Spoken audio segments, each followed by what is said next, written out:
हरिभक्तपरायण मल्लय्या नारायण बोगा महाराज प्रतिष्ठान सोलापूर व मार्कंडेय जनजागृती संघ सोलापूर आयोजित श्री क्षेत्र पंढरपूर येथे अखिल आंध्र साधू परिषदेचं 58वी महासभा सोमवार दिनांक 29 जानेवारी ते 31 जानेवारी 2024 रोजी श्री पराविद्यानंदगिरी माताजी अध्यक्ष अखिल आंध्र साधू परिषद यांच्या मार्गदर्शनाखाली अन्नदान सेवा कार्यक्रम व देणगी स्वरूपात स्वीकारले जातील।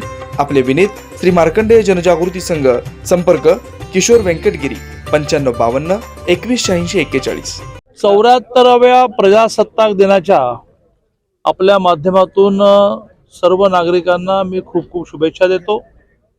महाराष्ट्राची आणि देशाची सर्व क्षेत्रामध्ये खूप प्रगती होतीये, पण ही प्रगती नागरिकांच्या सहकार्याने आणि नागरिकांच्या प्रयत्नाने आणि आव्हानांना प्रतिसाद देण्यातून होत असते। त्यामुळे सर्वांनी आगामी काळामध्ये 15 ऑगस्ट 2047 ज्या वेळेला स्वातंत्र्याला 100 वर्ष पूर्ण होतील तोपर्यंतची 25 वर्ष माननीय मोदीजींनी आपल्या सगळ्यांसमोर मांडली आहेत, ज्यात प्रत्येक जण जर आपली भूमिका नीट बजावायला लागला तर 15 ऑगस्ट 2047ला स्वातंत्र्याला 100 वर्ष पूर्ण होताना भारत जगामध्ये क्रमांक 1चा होणं हे जे आपलं स्वप्न आहे ते पूर्ण व्हायला वेळ लागणार नाही। दादा, मनोज जरांगे पाटील हे आता मुंबईच्या विषयावर धडकलेले आहेत, आज ते मुंबईमध्ये दाखल होत आहेत। काय आव्हान असेल मनोज जरांगे पाटील? माननीय मुख्यमंत्री एकनाथजी शिंदे हे त्यांच्याशी संपर्क आणि संवाद ठेवून आहेत आणि त्यामुळे त्यातून त्यांचं योग्य ते समाधान होईल।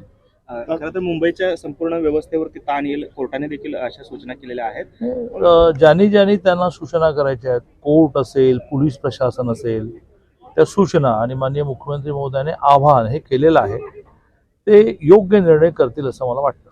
दादा, पाण्याच्या संदर्भात सोलापूर जिल्हा तर कुठेतरी दुष्काळाची शाळेत येतो असं दिसतं। असं आहे की जेवढं पाणी आहे तेवढं आपण जपून वापरतो आहोत। उजनीमध्ये मायनसला आपण गेलो, परंतु आता ह्या पुढे हे सगळं पाणी जून एंडपर्यंत पिण्यासाठी वापरल्यानंतरही मायनसमधलं पाणी जे आजपर्यंत हात लावायला लागलं नव्हतं ते पुरेल आणि पिण्याच्या पाण्याच्या तरी ह्या जिल्ह्यामध्ये सोलापूर शहरासहित ग्रामीण भागातल्या सगळ्या पाणी पुरवठा योजना ज्या आहेत ते उत्तम चालतील। हे मला मान्यच आहे की गेल्या वेळेला पाऊस चांगला झाला, उजनी धरण ओव्हरफ्लो झालं, त्यामुळे 6 आवर्तन आपण दिली। यावेळेला 3ऱ्या आवर्तनानंतर 4थं आवर्तन या विषयाचा खूप विचार करावा लागेल। शेतीच्या संदर्भात पण प्रॉब्लेम तो शेतीचा प्रॉब्लेम होईल। शेतीचा प्रॉब्लेम होईल याचं कारण मायनसमधलं पाणी शेतीला फार देता येणार नाही, प्राधान्याने ते प्यायला द्यावं लागेल।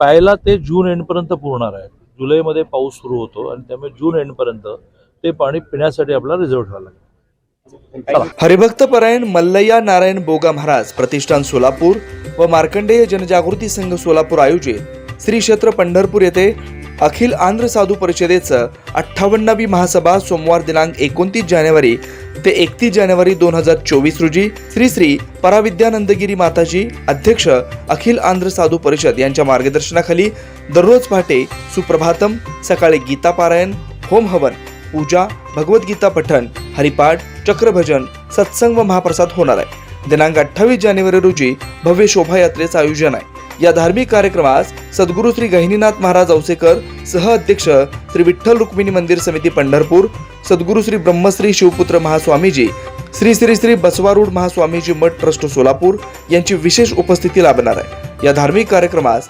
अन्नदान सेवा कार्यक्रम व देणगी स्वरूपात स्वीकारले जातील। आपले विनीत श्री मार्कंडेय जनजागृती संघ संपर्क किशोर वेंकटगिरी 9552 2186 41।